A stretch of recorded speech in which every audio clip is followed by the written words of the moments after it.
Alright, hello. I'm going to talk a bit about my experience of first year of university.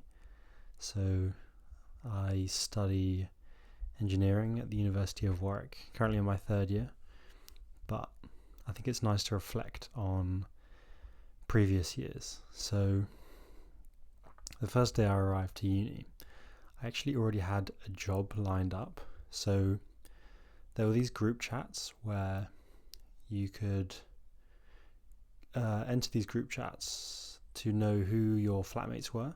So I was in an accommodation called Westwood, and there were these unofficial Westwood group chats. And it turned out that these unofficial group chats were run by this company that has a club in at Warwick.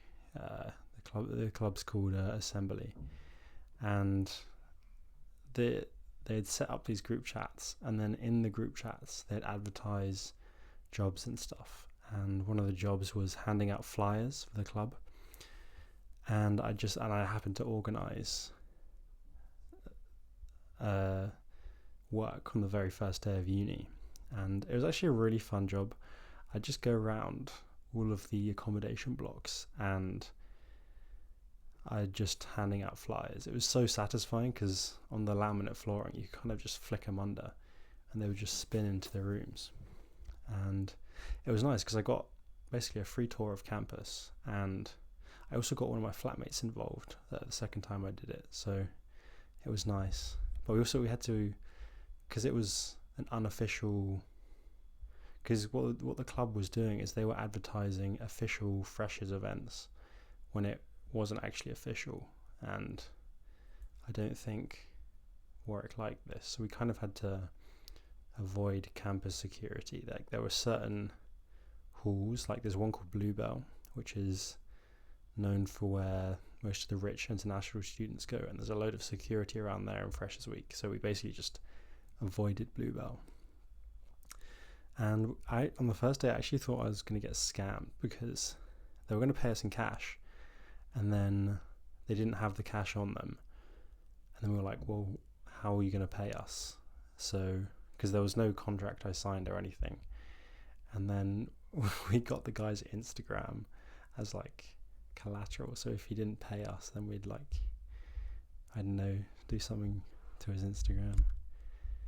And anyway, in terms of my accommodation at Westwood, my flatmates there were lovely. I lived with them, and some of them in second year, and yeah, it was a really good vibe where I lived, except for this one guy who would always leave his stuff in the kitchen. Like, we had a kitchen with about 16 people, I think, and everyone was super clean except basically this one guy, and there was a couple others who were slightly dirty, but it was basically just this one guy just leaving all this stuff out. And there was so many angry messages on the group chat.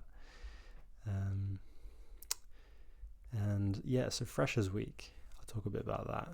In Freshers Week, I signed up to so many things. My week was just completely packed with taster sessions for societies and stuff like that. Some of the societies I did the radio society, I did some pole dancing, I did DJ society. I went for a run at 7 a.m. and with it was like a group run. And I remember telling someone about this, and I thought I was crazy for going on a run at 7 a.m. And I was like, this is probably where I want to meet like-minded people. Like, the people who are going on 7 a.m. runs in Freshers Week are probably the people I want to meet.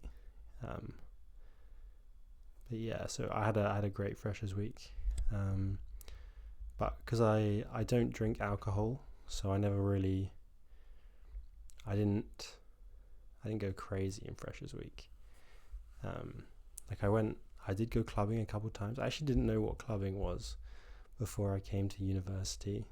I remember I almost went clubbing once after prom, after sixth form, and I was lined out outside the club, and my friend convinced me to not go, which I'm actually glad he convinced me, because I don't think I would have enjoyed it.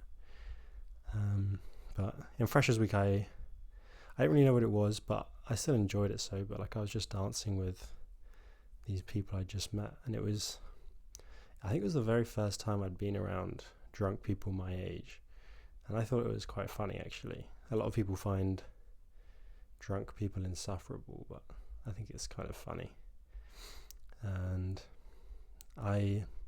when I first in Freshers Week, I didn't tell people that I didn't drink alcohol. I told them at first that I was on antibiotics because some antibiotics you can't drink alcohol on, so it was kind of like an excuse. And I didn't want to tell other people because I didn't know what the culture was like around alcohol, and my brother kind of recommended telling people I was on antibiotics. And then it got to like a few weeks in, and I was still telling people I was on antibiotics, and then I realised that I can't keep this up forever, so I just told people, and they were all fine with it. So now I just kind of own it. There have been a couple of people who've tried to kind of encourage me to drink alcohol more than once, but they don't really do that anymore. I just kind of own it now, and everyone really understands. Another crazy thing, one crazy thing I did in first year is I shaved the middle of my head, and essentially I was really frustrated with my hair because I couldn't figure out how to style it, and like some days it would look alright and then other days it just wouldn't.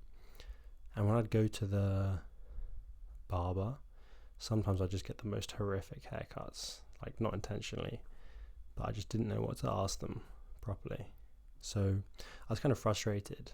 And also I was super frugal at this time, so I was like, if I go to a barber, spend 20 quid and get a haircut I don't like, I've just wasted 20 quid. So my decision, I was just going to buzz my hair and just get a buzz cut. But then I was like, hang on a second, what if I do something to stand out? And I told one of my friends at rowing I was going to buzz my hair, and he buzzed it before me, so he kind of one-upped me.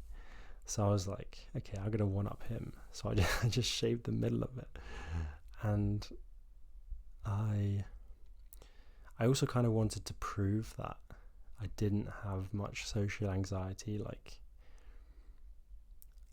and I also wanted to test that theory that I just didn't have any social anxiety. So I just did something that was just social suicide, as they say, and I came out all right. I also tried to make some TikToks about shaving my head, and one of them got a lot of views, but yeah, that was an interesting time. And then I tried growing it back. I tried a few different hairstyles, and I think I've sort of figured out which ones suit me. I recently tried growing it out, but this week actually I got a haircut, and I had a miscommunication with the hairdresser, and she kind of shaved a lot off the sides I didn't want to shave because I was trying to grow it out. But I mean, I don't mind it now. I think I'll just kind of keep it like this for a while. And also from the shaved head experience, what I also did is the main reason I shaved my head was because it was actually for Halloween, and I was going as like a mad scientist, so I should shave the middle of my head, and I wore a lab coat for Halloween. But I also, because I also wanted to like make an impression, I also went into lectures with my shaved head and my lab coat and basically my Halloween costume. And yeah, I just didn't care. I don't know why. I just had no social anxiety, and I'm not really embarrassed about it now. I won't show a picture just because I won't, but it was very strange. But one thing that came from this is one day I was studying in the engineering room, and this guy came up to me who I'd never really spoken to before, but I'd seen a couple of times in lectures, and he was very animated, like a lot more animated than usual, and he was speaking to me, and essentially the gist of it was he'd taken shrooms like a week prior, And on his trip, he saw me and my shaved head, and he said, he was talking about Andrew Tate in The Matrix, and he said I'd escaped the Matrix because I didn't have any social anxiety and I just didn't care what other people think, which is a very, very strange experience. I mean, he had some truth to what he was saying, but he also said a lot of strange things. I still speak to him now occasionally. I haven't actually spoken to him since about what he said when he was on shrooms. Maybe I think I will speak to him about that.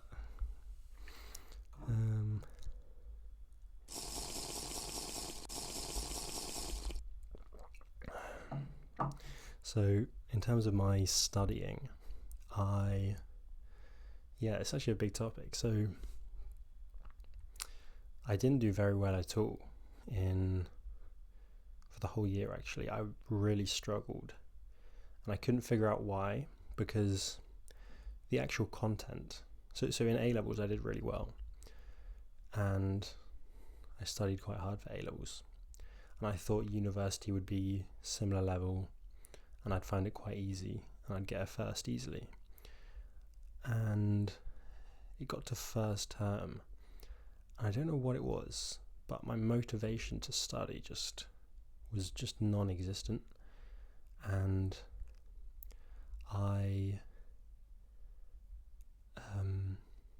but I was really confused because the content I was studying was more interesting than A levels, and I didn't think it was that much more difficult.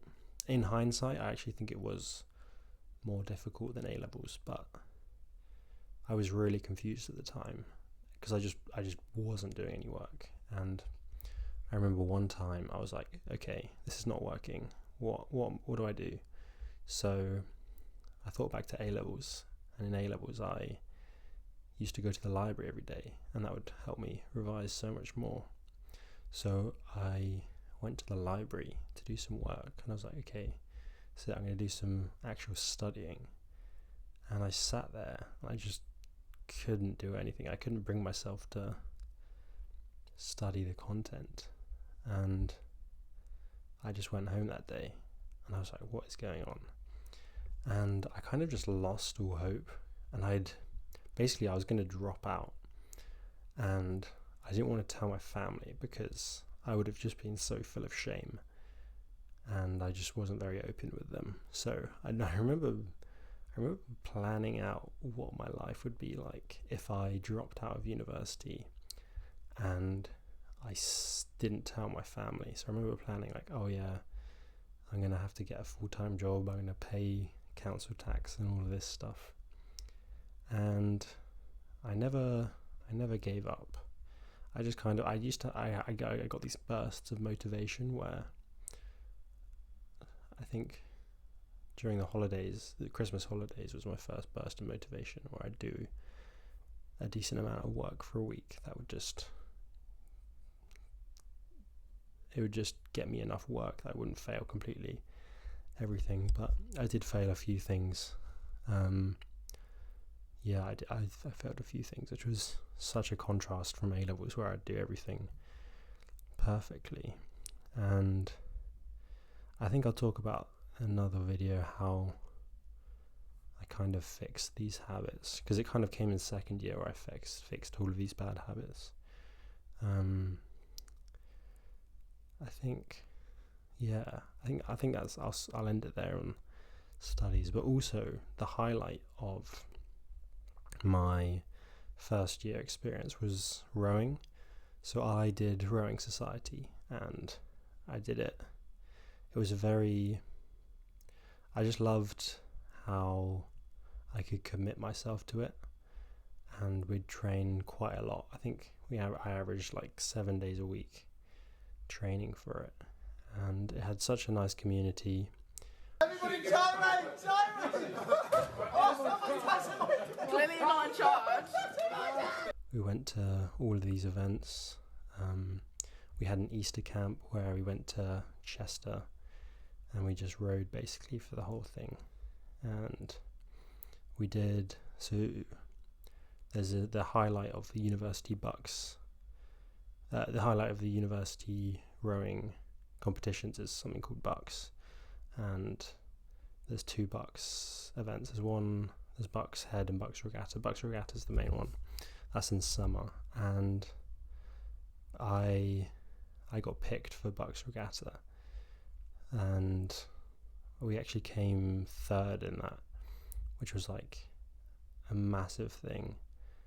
And I mean, it wasn't the main, so because it was my first year of rowing, we got put in the novice event, but we were still competing at quite, it wasn't easy. And I remember I think we were in 6th place, like 100 or so meters from the finish line. It's like a 2,000 meter race, and somehow our whole boat just had a massive burst of speed towards the end, and we went from 6th to 3rd. Bronze between Warwick University. Wow, that would be an amazing feat for Warwick to get onto the podium ahead of Cambridge. They are really getting the screams here into the final few hundred metres. It's going to be Surrey moving towards the line in gold, but this is amazing here. Warwick now taking on Exeter for silver, Sophie. What a close race, and it looks like, from me, it could be anyone's race to call, though. Yeah, and I remember during the Christmas holidays, so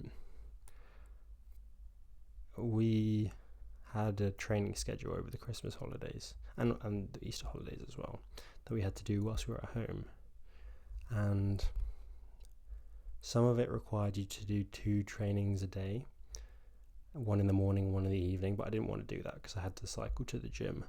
So I basically just did the morning and the evenings workout just in the morning, which was basically an hour of rowing and then an hour of workout. I think I did the workout first actually, but it was just 2 hours of just solid exercise. And I remember doing that 2 hours, and then I'd eat my breakfast, which my mum prepared for me, which was like it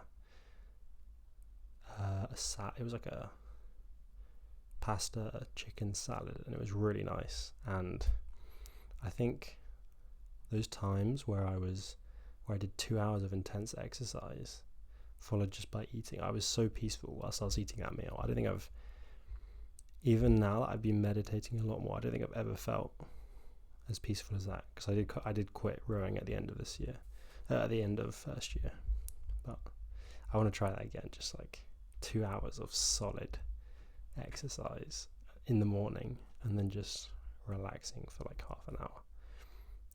I remember that was such a good feeling. Whilst I was failing all my studies, I remember it was nice to just relax, because that was the thing. Because I was failing all my studies, I felt like I couldn't give myself a break, because that was my main priority, was studying. And if I didn't study, then how could I do anything else, like any other hobbies I had, like playing guitar or I mean I always did rowing just because that was scheduled into my timetable, and it was irrelevant of how much studying I did. But I just felt like, because I didn't know studying, I didn't deserve a break. So I was just in this kind of weird like limbo where I was just constantly stressed, but it was like a low level stress. But I'd always just numb myself by going on Instagram reels. And my next topic is women. Yeah, I was very socially inept in first year of university, especially when it came to getting girls, as they say. I didn't really understand the concept of going on a date to get to know someone better. I kind of just assumed that I'd go on a date with someone. I'd only go on a date with someone that I was like confident would be my girlfriend, because I didn't really understand short-term relationships back then, and I didn't really want one. But yeah, there's also a few other things I was very socially inept in. Now that I think about it, I don't know how much I'll go into detail. No, I won't go into too much detail here. One final point. Talk about money and budgeting. So I was very frugal in first year. I remember telling myself that my goal was to never go into my overdraft, and I did. So I actually did go into my overdraft, but that was because I had put money in a savings account, and if I took money out, I'd lose most of the interest. So I just used my overdraft because it's a free loan basically, and yeah, I basically I didn't need to go on the overdraft, but I did it anyway. I had the money, but I was so frugal that I just wouldn't buy certain things, because also this was the first time I was spending money, and I didn't have a job, and I basically just had savings before uni, so I had no income, and I was just living off savings. So I didn't really understand how much I would be earning, so I just spent as minimum as possible. And other than stuff that I really wanted to do, like rowing, which was actually quite an expensive sport, but I was very frugal, and I'd never bought clothes pretty much, and I just wouldn't buy like food as well. I'd just buy bare minimum. I wouldn't even buy certain fruits because they were more expensive. I'd just buy the cheapest fruits like bananas and oranges and apples. I also remember I used to have this weird obsession with eggs. I'd eat so many eggs, and because there was like an egg shortage at the time, and I was just obsessed with eggs. So when I'd go to the eggs wouldn't be in stock, so whenever they would be in stock, I'd just stock up. I remember at one point I think I had about 100 eggs in my cupboard. That's actually I think it's my longest video. That's what I have to say. I don't know.